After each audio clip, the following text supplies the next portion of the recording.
മദ്യവർജനം എന്ന ആശയം കൈക്കൊണ്ടത്. സംസ്ഥാനത്ത് മദ്യനിരോധനം നടപ്പാക്കുന്നത് സംബന്ധിച്ച പഠനം നടത്തിയ ഉദയഭാനു കമ്മീഷൻ വീര്യം കൂടിയ മദ്യം ഘട്ടം ഘട്ടമായി കുറച്ചുകൊണ്ട് വീര്യം കുറഞ്ഞ മദ്യ ഉപയോഗത്തിലേക്ക് ജനങ്ങളെ കൊണ്ടുവരണമെന്ന് ശുപാർശ ചെയ്തിരുന്നു. സംസ്ഥാനത്ത് നിലവിൽ വിൽക്കുന്ന ഇന്ത്യൻ നിർമ്മിത വിദേശ മദ്യത്തിന്റെ വീര്യം 42.86%. ഇതോടൊപ്പം തന്നെ 20% വരെ വീര്യമുള്ള മദ്യം ലഭ്യമാക്കിയാൽ വീര്യം കൂടിയ മദ്യത്തിന്റെ ഉപഭോഗം കുറയ്ക്കാൻ സാധിക്കുമെന്ന് കരുതുന്നു. 2022-23 മദ്യനയത്തിൽ, ഇവരുടെ തന്നെ മദ്യനയത്തിൽ, പഴയ ഗവൺമെന്റിന്റെ 20% വരെയുള്ള വീര്യം കുറഞ്ഞ മദ്യം വിപണനം നടത്തുന്നതിന് അനുമതി നൽകുന്നതിനുള്ള തീരുമാനം എടുത്തിരുന്നു. അതിന്റെ ഭാഗമായി 0.5% മുതൽ 20% വരെ വീര്യമുള്ള മദ്യവിൽപ്പന നടത്തുന്നതിന് അനുമതി നൽകുന്നതിനായി വിദേശ മദ്യ ചട്ടങ്ങളിൽ ഭേദഗതി വരുത്തുന്നതിനുള്ള കരട് ചട്ടം തയ്യാറാക്കിയിരുന്നു. പ്രസ്തുത കരട് ചട്ടം നിയമസഭാ സബ്ജക്ട് കമ്മിറ്റിയുടെ പരിശോധനയ്ക്ക് സമർപ്പിക്കുന്നു. സാർ, ഇത് വെച്ചിട്ട് ഫോറിൻ ലിക്കർ റൂൾസിൽ അമെന്റ്മെന്റ് നടത്തി.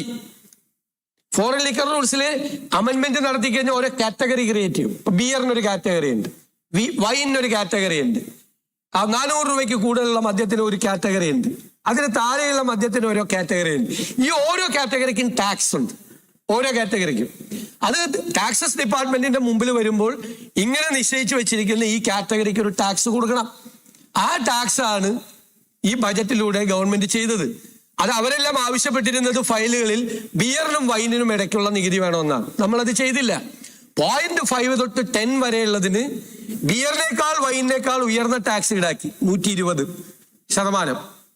എന്നിട്ട് 10% മുതൽ 20% വരെ ആൽക്കഹോളിക് കണ്ടന്റ് ഉള്ളതിന് 175%. ഞങ്ങളത് പരിശോധിച്ച് സൗത്ത് ഇന്ത്യയിലെ എല്ലാ സംസ്ഥാനങ്ങളിലെയും വീര്യം കുറഞ്ഞ മദ്യത്തിന്റെ ഏറ്റവും ഉയർന്ന റേറ്റ് ആണ് കേരളത്തിൽ.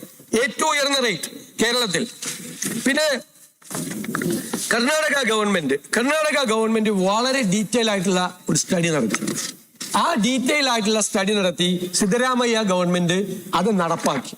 അതിൽ അവർ WHO കോട്ട് ചെയ്തു, world health organisation. Sir, world health ഓർഗനൈസേഷന്റെ വലിയൊരു ഡോക്യുമെന്റാണ്. ആ വലിയ ഡോക്യുമെന്റ് എന്ന് പറയുന്നത് ഈ മദ്യ ഉപഭോഗത്തെ സംബന്ധിച്ച് ഉണ്ടാകുന്ന ഹാർഡ് ലിക്കർ ഉപയോഗിച്ചുകൊണ്ടുണ്ടാകുന്ന അസുഖങ്ങളെ പറ്റിയാണ്.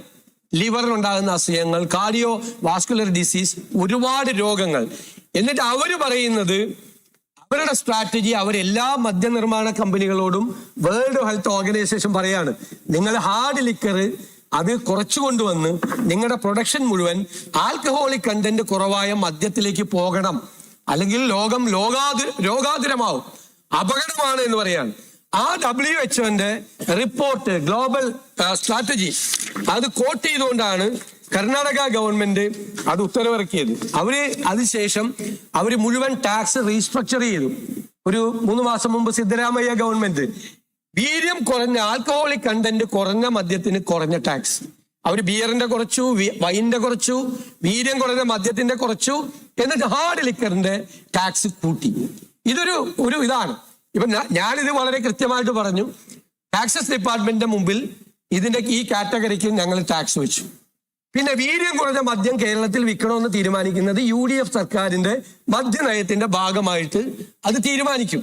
മദ്യനയത്തിന്റെ ഭാഗമായിട്ട് തീരുമാനിക്കുമ്പോൾ വീര്യം കുറഞ്ഞ മദ്യം വേണ്ട എന്ന് തീരുമാനിച്ചാൽ ഇല്ല, ഇനി വിൽക്കാം, അത് പ്രോത്സാഹിപ്പിക്കാം. ഇപ്പൊ ഈ പറഞ്ഞ റിപ്പോർട്ടിന്റെ ഒക്കെ അടിസ്ഥാനത്തിൽ ചർച്ച ചെയ്ത് കേരളവും കൂടി ചർച്ച ചെയ്യട്ടെ. എന്തിനാ UDF മാത്രം ചർച്ച ചെയ്തത്? കേരളം കൂടി ചർച്ച ചെയ്തിട്ട് ഇനി വേണം എന്ന് തീരുമാനിച്ചാൽ അപ്പോൾ ടാക്സസ് ഡിപ്പാർട്ട്മെന്റ് ഈടാക്കുന്ന ടാക്സ് ഇതായിരിക്കും. അത്രയേ ഉള്ളൂ. പിന്നെ ഇപ്പൊ നോട്ടിഫിക്കേഷൻ വന്ന അപ്പൊ തന്നെ ഇത് വിൽപ്പന വരും എന്ന് പറയുന്നതിൽ അദ്ദേഹം ധനകാര്യമന്ത്രിയായിരുന്നു 5 കൊല്ലക്കാലം. എക്സൈസ് ഡിപ്പാർട്ട്മെന്റ് ആണ് ഇതിന്റെ വിൽപ്പന. കേരള സ്റ്റേറ്റ് ബിവറേജ് കോർപ്പറേഷൻ ആണ് മോണോപ്പൊളി. എന്തിന്റെ? ഹോൾസെയിൽ മോണോപ്പൊളിയാണ്. കേരള സ്റ്റേറ്റ് ബിവറേജ് കോർപ്പറേഷൻ അല്ലാതെ കേരളത്തിൽ ഒരു ഏജൻസിക്കും ഇത് വിൽക്കാൻ പറ്റില്ല. അതായത് റീറ്റെയിൽ ഔട്ട്ലെറ്റിലേക്ക്, ബിവറേജിന്റെ റീറ്റെയിൽ ഔട്ട്ലെറ്റിലേക്ക് പോകുന്ന ലിക്കറും ബാറുകളിലേക്ക്, സ്വകാര്യ ബാറുകളിലേക്ക് പോകുന്ന ലിക്കറും പർച്ചേസ് ചെയ്യുന്നത് എവിടെന്നാ? കേരള സ്റ്റേറ്റ് ബിവറേജ് കോർപ്പറേഷന്റെ എക്സൈസ് ഡിപ്പാർട്ട്മെന്റ് കീഴിലുള്ള ബിവറേജ് കോർപ്പറേഷനും എക്സൈസ് ഡിപ്പാർട്ട്മെന്റും തീരുമാനിക്കുകയാണ്. ഇപ്പൊ നമ്മുടെ സർക്കാരിന്റെ UDFന്റെ തീരുമാനത്തിന്റെ ഭാഗമായി ഇത് വിൽക്കണ്ട എന്ന് തീരുമാനിച്ചാൽ KSBC സാധനം വാങ്ങൂല, ഇത് കൊടുക്കൂല. തീർന്നില്ല, ഇത്രയേ ഉള്ളൂ. അല്ലാതെ നിയമപരമായി ബാധ്യത വരും, അത് വരും, ഒന്നുമില്ല. വിൽക്കണ്ടാന്ന് തീരുമാനിച്ച വിൽക്കുക. നാളെ KSBC തീരുമാനിക്കുകയാണ്, എക്സൈസ് ഡിപ്പാർട്ട്മെന്റ് തീരുമാനിക്കുകയാണ് ബിയർ വിൽക്കണ്ട കേരളത്തിൽ, അല്ലെങ്കിൽ വൈൻ വിൽക്കണ്ട കേരളത്തിൽ. വൈൻ വിൽക്കില്ല, പറ്റില്ല. വീട്ടിലാളുകൾ വൈൻ ഉണ്ടാക്കി വിൽക്കും. അപ്പോ അത്രയേ ഉള്ളൂ. മനസ്സിലായില്ലേ? അല്ലാതെ ചെയ്യില്ല. ഇത് വളരെ ലളിതമായ ഒരു വിഷയമാണ്. ഇത് ഊതിപ്പെരിപ്പിച്ച് ഇത് മുഴുവൻ ചെയ്ത ആളുകൾ ഈ ഗവൺമെന്റിന്റെയും ഈ ബജറ്റിന്റെയും ഗ്രേസ് കളയാൻ വേണ്ടി. പിന്നെ കുറെ ആളുകൾ കൂടി എന്റെ കൂടെ കൂടിയെന്ന് മാത്രമേ ഉള്ളൂ. അത് സാരമില്ല, അത് കൂടിക്കോട്ടെ, അത് എപ്പോഴും ഉണ്ടാവും, അങ്ങനെ ഉണ്ടാവും. അതിലൊന്നും വഴങ്ങുന്ന സർക്കാരല്ല ഇത്. ഈ സർക്കാരിന് കൃത്യമായ പരിപാടിയുണ്ട്, കൃത്യമായ പദ്ധതിയുണ്ട്, കൃത്യമായ പ്ലാൻ ഉണ്ട്. അത് കൂടിയാലോചനകൾക്ക് ശേഷമുള്ള തീരുമാനമാണ്. ബജറ്റിലെ നികുതി നിർദ്ദേശം ആരുമായിട്ട് കൂടിയാലോചിക്കാൻ പറ്റില്ല. അതുമായിട്ട് ബന്ധപ്പെട്ട കൂടിയാലോചനകൾ മാത്രമേ നടത്തുള്ളൂ. അത് കഴിയുമ്പോഴാണ് ഏത് വിഷയവും അത് ആ കാര്യത്തിലുള്ള ഉറച്ച തീരുമാനമാണ്. ഈ തീരുമാനത്തിന്റെ ഭാഗമായിട്ടാണ് ഈ ടാക്സ് ഇപ്പോൾ നിൽക്കുന്നത്. ഇലക്ട്രിക് വാഹനങ്ങൾ പ്രോത്സാഹിപ്പിക്കാൻ നടപടിയെടുത്തിട്ടുണ്ട് ഈ ബജറ്റിൽ. 10 ലക്ഷം രൂപ വരെ സാധാരണക്കാരാണ് അത് വാങ്ങിക്കുന്നത്. വില വരുന്ന ഇലക്ട്രിക് വാഹനങ്ങളുടെ റോഡ് നികുതി നിലവിലെ 5% നിന്ന് 3% കുറച്ചു. 15 മുതൽ 20 ലക്ഷം വരെയുള്ളതിന് ഇലക്ട്രിക് വാഹനങ്ങളുടെ റോഡ് നികുതി 8% നിന്ന് 5% കുറച്ചു. ഇതോടൊപ്പം ലക്ഷറി വാഹനങ്ങൾക്ക് 40 ലക്ഷം മീതെയുള്ള ലക്ഷറി വാഹനങ്ങൾ വാങ്ങിക്കുന്നവരുടെ ടാക്സ് 10 നിന്നും 15% അത് വർദ്ധിപ്പിച്ചു, റാഷണലൈസ് ചെയ്തു. അത് ഇപ്പൊ സാധാരണക്കാർക്ക് മേടിക്കാം. മറ്റ് നല്ല വരുമാനമുള്ളവരല്ലേ 40 ലക്ഷത്തിന് മീതെ മേടിക്കുന്നത്, അവര് കുറച്ച് ടാക്സ് കൊടുത്തോട്ടെ. അതിന്റെ ഇളവ് സാധാരണക്കാർക്ക് കിട്ടുന്ന രീതിയിലാണ്. രജിസ്ട്രേഷനുമായി ബന്ധപ്പെട്ട് സത്യത്തിൽ ഇവിടെ ഫെയർ വാല്യൂ വർദ്ധിപ്പിക്കാം. കാരണം ഫെയർ വാല്യൂ 2010 കൊണ്ടുവന്ന സമയത്ത് എല്ലാ വർഷവും 10% വർദ്ധിപ്പിക്കണമെന്നാണ്. ഇപ്പൊ 3 കൊല്ലമായി ഫെയർ വാല്യൂ കൂട്ടിയിട്ട്. ആ ഫെയർ വാല്യൂ എന്തുകൊണ്ടാണ് കൂട്ടായിരുന്നത്? അത് പഠിച്ചു. ഫെയർ വാല്യൂ കൂട്ടിയ സർക്കാരിന് വരുമാനം കൂടും. പഠിച്ചപ്പോ എന്താ മനസ്സിലായത്? നാട്ടിൽ ഒരുപാട് പരാതികൾ നിൽക്കുന്നു. ഒന്ന്, അണ്ടർ വാല്യുവേഷൻ ഉണ്ട്. ചില സ്ഥലത്ത് വസ്തുവിന്റെ യഥാർത്ഥ വില രേഖപ്പെടുത്തിയിട്ടില്ല. യഥാർത്ഥ വില മാർക്കറ്റ് വിലയേക്കാൾ വളരെ താഴ്ന്ന വിലയാണ്. ഒരുപാട് സ്ഥലത്ത് ഓവർ വാല്യുവേഷനാണ്. അതായത് മാർക്കറ്റ് വില 2 ലക്ഷം രൂപയുള്ള സെന്റിന് 3 ലക്ഷം രൂപ ഫെയർ വാല്യൂയിൽ എഴുതി വെച്ചേക്കാം. അപ്പൊ വ്യാപകമായ പരാതികളുണ്ട്. ആ പരാതികൾ ഞങ്ങൾ റവന്യൂ ഡിപ്പാർട്ട്മെന്റുമായിട്ട് സംസാരിച്ചു. ആ പരാതികൾ സമയബന്ധിതമായി ആ ഓവർ വാല്യുവേഷന്റെ അണ്ടർ വാല്യുവേഷന്റെയും പരാതികൾ പൂർത്തിയാക്കും. ആളുകളുടെ പ്രശ്നമാണ്. സ്ഥല വിൽപ്പന നടക്കുന്നില്ല, സെയിൽ നടക്കുന്നില്ല. 2 ലക്ഷം രൂപ വിലയുള്ള പ്രോപ്പർട്ടിക്ക് 3 ലക്ഷം രൂപ ഫെയർ വാല്യൂ വെച്ചാൽ അതിന്റെ വിൽപ്പന നടക്കും. അപ്പൊ ഇതൊന്നും ഇവര് പരിഹരിച്ചിട്ടില്ല. ഇവരുടെ കാലത്ത് ഇതൊന്നും ചെയ്തിട്ടില്ല. ആ രജിസ്ട്രേഷൻ കാര്യങ്ങളിൽ ചെയ്യണം. ഞങ്ങൾ വളരെ പെട്ടെന്ന് 2-3 മാസം കൊണ്ട് അതിന് പരിഹാരം ഉണ്ടാക്കി ആ ഫെയർ വാല്യൂ അത് കറക്റ്റ് ചെയ്ത് നമുക്ക് രജിസ്ട്രേഷൻ ഫീസിന്റെ കാര്യത്തിൽ നമുക്ക് അപ്പം ആലോചിക്കാം. അപ്പൊ സർക്കാരിന്റെ വരുമാനം വർദ്ധിക്കും, റിയൽ എസ്റ്റേറ്റ് ഇടപാടുകൾ നടക്കും, ഭൂമി ഇടപാടുകൾ നടക്കും. അതും എക്കണോമിക് ആക്ടിവിറ്റി തീർച്ചയായിട്ടും സ്റ്റേറ്റിന്റെ വർദ്ധിപ്പിക്കും. പിന്നെ ഒരു കാര്യം കൂടിയല്ലോ, സ്വകാര്യ ബസ്സുകൾ. നമുക്കറിയാം, സ്വകാര്യ ബസ് മേഖല ഇതിനു മുമ്പ് പറഞ്ഞതുകൊണ്ട് ആവർത്തിക്കുന്നില്ല. അവർ വലിയ പ്രതിസന്ധിയെ നേരിടുകയാണ്. വലിയ പ്രതിസന്ധി. ഇപ്പൊ KSRTCയിൽ സ്ത്രീകൾക്ക് സൗജന്യം കൊടുത്തുകൊണ്ടൊന്നല്ല, അതിനു മുമ്പ് തന്നെ കോവിഡ് കഴിഞ്ഞപ്പോഴേക്കും അത് തകർന്നു. 32,000 പ്രൈവറ്റ് ബസ് ഉണ്ടായിരുന്നിടത്ത് 10,000-ൽ താഴെയായി പ്രൈവറ്റ് ബസ്. ഈ ഗവൺമെന്റിന്റെ പ്രഖ്യാപിത നയം പ്രൈവറ്റ് ട്രാൻസ്പോർട്ട് ആയിട്ടല്ല അവരെ കാണുന്നത്. ട്രാൻസ്പോർട്ട് ബസ് ഓടാത്ത സ്ഥലത്തുകൂടി അവർ ആളുകളെ കൊണ്ടുപോകുന്നുണ്ട്. അപ്പൊ അതൊരു പബ്ലിക് ട്രാൻസ്പോർട്ട് സിസ്റ്റത്തിന്റെ ഭാഗമായിട്ടാണ് പ്രൈവറ്റ് ട്രാൻസ്പോർട്ട് വരെ കാണുന്നത്. അവര് തകർന്നു പോകാതിരിക്കാൻ അവരെ താങ്ങി നിർത്താൻ വേണ്ടിയിട്ടുള്ള എല്ലാ സഹായവും ചെയ്യും. അതിന്റെ സഹായത്തിന്റെ ഭാഗമായിട്ടാണ് ഈ സംസ്ഥാനത്തിന്റെ ചരിത്രത്തിൽ ഒരിക്കലും കൊടുക്കാത്ത തരത്തിൽ 50% ടാക്സ് റിഡക്ഷൻ കൊടുത്തു. 50%. എന്താണ്? ഒരു ഇൻഡസ്ട്രി തകർന്നു പോയതെന്ന് കരുതിയാണ്. ഒരു ഇൻഡസ്ട്രി തകർന്ന് തരിപ്പണമായി പോകരുത്. ഒരു ഇൻഡസ്ട്രി ഇല്ലേ, അത് പോയാൽ ഒരുപാട് പേർക്ക് റിക്കവറി പ്രശ്നങ്ങളെല്ലാം ഉണ്ടാവും. KSRTC കേരളത്തിലെ എല്ലായിടത്തും സർവീസ് നടത്തുന്നില്ല. KSRTC സർവീസ് നടത്താത്ത സ്ഥലത്തുകൂടി സർവീസ് നടത്തേണ്ടത് പ്രൈവറ്റ് ട്രാൻസ്പോർട്ടാണ്. അതൊരു ഇൻഡസ്ട്രി ആയിട്ടാണ് ഗവൺമെന്റ് കാണുന്നത്. ആ ഇൻഡസ്ട്രിയെ ഇനിയും പറ്റാവുന്നത്രയും സഹായങ്ങൾ നൽകി ആ ഇൻഡസ്ട്രി തകർന്നു പോകാതിരിക്കാൻ വേണ്ടി പ്രൊട്ടക്ട് ചെയ്യും. ഞാൻ നേരത്തെ പറഞ്ഞതുപോലെ ഒരു ഇൻഡസ്ട്രിയും ഒരു ട്രേഡും ഒരു കോമേഴ്സും നടത്തുന്ന ആളുകളെ ഒന്നും ഈ ഗവൺമെന്റ് ശത്രുക്കളായി കാണുന്നില്ല. അവരുടെ മീതെ അമിതമായ നികുതി ഭാരം ഏൽപ്പിക്കുന്നില്ല. നമ്മുടെ നോട്ടം ടാക്സ് വെട്ടിപ്പുകാരുടെ മുഖത്തേക്ക് മാത്രമേ ഉള്ളൂ. അതിന്റെ കർശനമായ നടപടികൾ ഗവൺമെന്റ് സ്വീകരിക്കും. ഞാൻ ഈ ധനകാര്യ ബില്ലിനെ സംബന്ധിച്ച് അത് നമുക്ക് സംസാരിക്കാം. വിഷാരടി ഒരു MLA-മാരുടെ കാര്യം ഉന്നയിച്ചു. നമ്മൾ അതിന്റെ കമ്മീഷൻ റിപ്പോർട്ടും മറ്റു കാര്യമുണ്ട്. അത് ആലോചിച്ചിട്ട് നമുക്കൊരു തീരുമാനം തീർച്ചയായിട്ടും എടുക്കാം. വകുപ്പ് തിരിച്ചുള്ള പരിഗണന. 2-ാം വകുപ്പ് ഭേദഗതി നൽകിയ അംഗങ്ങൾ ആരും സീറ്റിലില്ല. അതുകൊണ്ട് 2-ാം വകുപ്പ് ബില്ലിന്റെ ഭാഗമാക്കാമോ എന്ന പ്രശ്നത്തെ അനുകൂലിക്കുന്നവർ, പ്രതികൂലിക്കുന്ന ആരുമില്ല. പ്രതികൂലിക്കുന്ന ഒരാള്. 2-ാം വകുപ്പ് ബില്ലിന്റെ ഭാഗമായിരിക്കുന്നു. 2 പേരുടെ ഓക്കെ.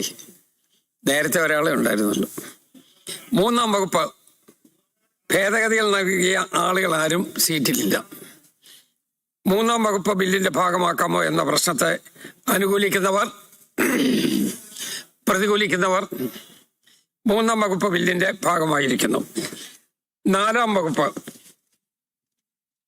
ബഹുമാനപ്പെട്ട മുഖ്യമന്ത്രി ശ്രീ VD സതീശൻ അവതരിപ്പിച്ച ഔദ്യോഗിക ഭേദഗതി അവതരിപ്പിക്കാവുന്നതാണ്. സർ, അത് ഭേദഗതി നമ്പർ 85 അതുകൊണ്ട് അവതരിപ്പിക്കാത്തത് കൊണ്ട് ഞാൻ ഔദ്യോഗിക ഭേദഗതിയായിട്ട് അവതരിപ്പിക്കും. അതായത് in subclause 2 of clause 4 of the bill, the opening part shall be substituted as follows, namely 1, 2 in annexure 1, 2, 1 for serial number 7B to 7F and the entries against it in column 2 and 3, the following serial numbers and entries shall respectively be substituted, namely 2 in item 7B, C, 7C, 7D, 7E after the words electric motor cabs, the simple and words electric tourist motor cabs shall be inserted. 3, the simple at the quote at the end of item 7E shall be changed to or mark unquote. 4, after the item so numbered, the following item shall be added, namely to the item 12B and the entries against it shall be omitted. മറ്റു ഭേദഗതികളൊന്നും ഇവിടെ അവതരിപ്പിച്ചിട്ടില്ല. ഈ 85-ാം number ഭേദഗതി ഔദ്യോഗിക ഭേദഗതിയായിട്ട് അവതരിപ്പിക്കും. ഭേദഗതി ചെയ്ത പ്രകാരമുള്ള 4-ാം വകുപ്പ് ബില്ലിന്റെ ഭാഗമാക്കാമോ എന്ന പ്രശ്നത്തെ അനുകൂലിക്കുന്നവർ, പ്രതികൂലിക്കുന്നവർ 4-ാം വകുപ്പ് ബില്ലിന്റെ ഭാഗമായിരിക്കുന്നു. 5-ാം വകുപ്പ് ഭേദഗതി നൽകിയ അംഗങ്ങൾ ആരും സീറ്റിലില്ല. 5-ാം വകുപ്പ് ഭേദഗതി ബില്ലിന്റെ ഭാഗമാക്കാമോ എന്ന പ്രശ്നത്തെ അനുകൂലിക്കുന്നവർ, പ്രതികൂലിക്കുന്നവർ 5-ാം വകുപ്പ് ബില്ലിന്റെ ഭാഗമായിരിക്കുന്നു. 6-ാം വകുപ്പ് ഭേദഗതി നൽകിയ അംഗങ്ങൾ ആരും സീറ്റിലില്ല.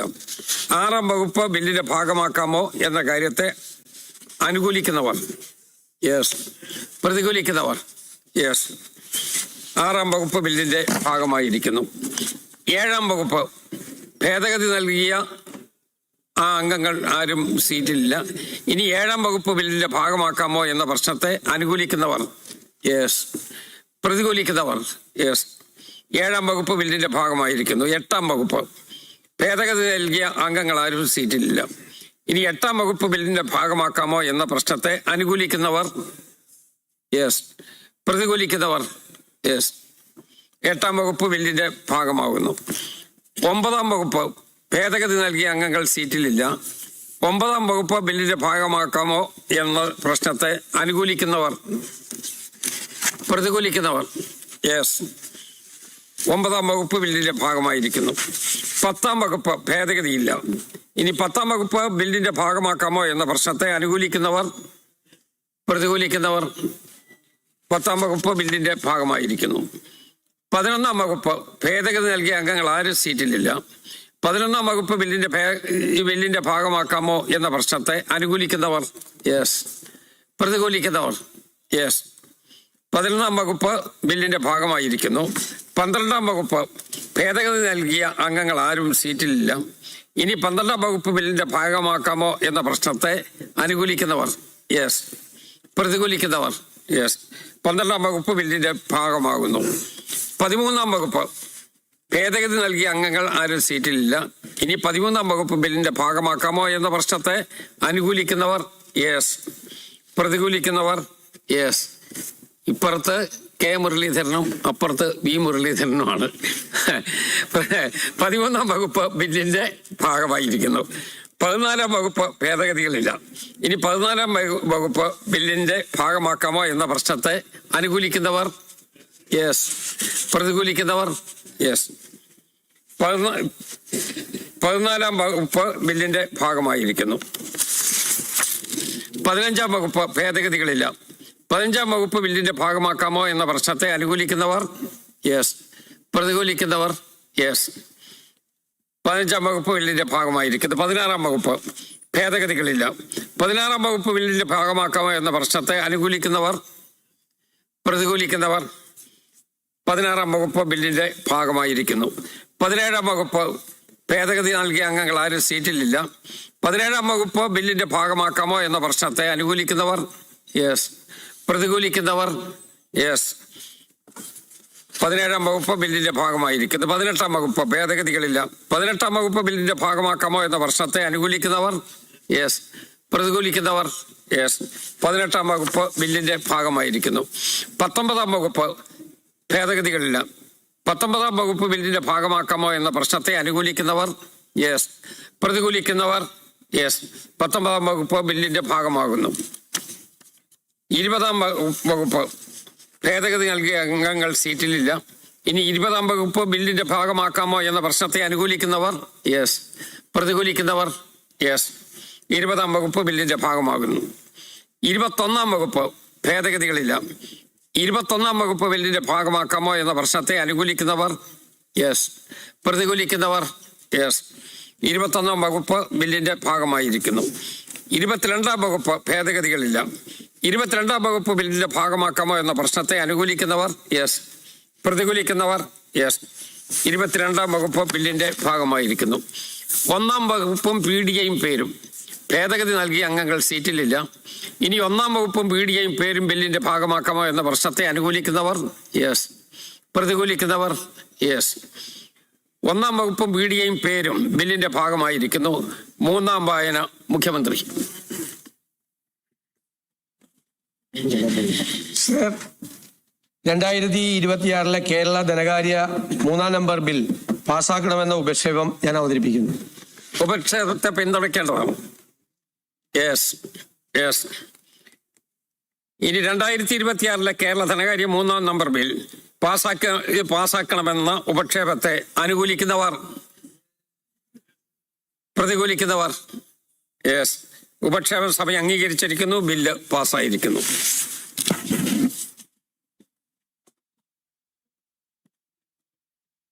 ഇനി